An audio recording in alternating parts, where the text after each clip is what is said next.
Apa sih intelijen itu? Apa sih gunanya intelijen itu? Intelijen bukan hanya spy atau mata-mata, tetapi dalam bahasa akademinya, intelijen adalah first line of defense atau garda pertahanan terdepan. Kalau diumpamakan kita punya rumah di dekat belantara, maka sudah sewajarnya atau seharusnya kita punya anjing penjaga di barisan terluar. Anjing tersebut mungkin spesifikasinya adalah sangar, pandai mengendus, tajam indera pengintaiannya, dan cerdik. Urusan beginian, jangan kasih anjing pudel atau kucing anggora, jebol gatra pertahanan nasional. Ipolek sosbud hankamnya atau sendi bernegaranya bisa bubar. Ideologi, politik, ekonomi, sosial, budaya, pertahanan, dan keamanan atau gatra bernegaranya bubar semuanya. Infiltrasi asing masuk dari berbagai lini. Kalau dunia intelijen tidak paham kefungsian intelijen. Kita beri ilustrasi tentang cara kerja intelijen dalam operasinya. Misalnya ISIS. ISIS adalah produk intelijen. ISIS adalah hornet nest-nya Israel, Amerika, dan Inggris. Apalagi itu hornet nest? Hornet itu lebah yang warnanya kuning hitam dan sangat ganas. Nest adalah sarang.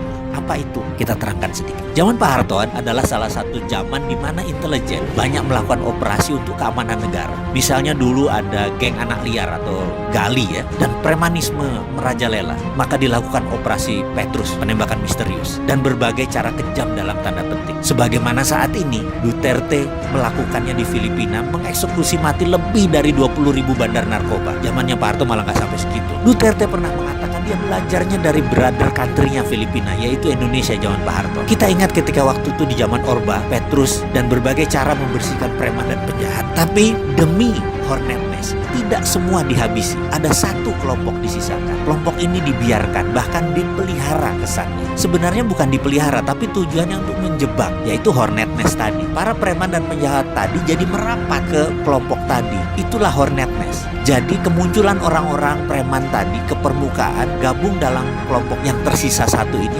sehingga membuat mudah pengendaliannya. Itulah ISIS, sama juga. Jadi ISIS itu diciptakan agar tahu siapa yang akan serang Israel, siapa yang akan serang Amerika. Maka mereka menciptakan hornet nest yang namanya ISIS. ISIS itu faktanya tidak pernah serang Israel dan Amerika, Al-Qaeda yang serang Amerika. Sudah mulai paham? ISIS, hornet nest buat gembosi mereka yang akan serang Israel dan Amerika. Bahkan ISIS menyerang sesama muslim atas nama ideologi. Ini kalimat penting, atas nama ideologi. Ideologi ISIS itu sebelum ISIS dibentuk, ada 18 doktor ilmu agama yang mendesain agama ISIS tadi. Salafi jihadi versi baru. Doktrin ini kemudian disebar, dipasang, dimasukkan ke pentolan mereka, dan jadilah hornet nest yang bernama ISIS. Ajaran itu dalam gatra pertahanan negara masuk kategori ideologi, dan itu berbahaya. Ideologi itu strategi perang. Dalam strategi Duterte atau zaman Pak Harto, kita memakai hornet nest. Dan memang banyak yang mengeluhkan mengenai HAM, hak asasi manusia atau human right. Terkadang dalam masalah kebangsaan dan bernegara, kita emang harus ketemu di tengah. Kita harus buat jati diri bangsa kita yang baru,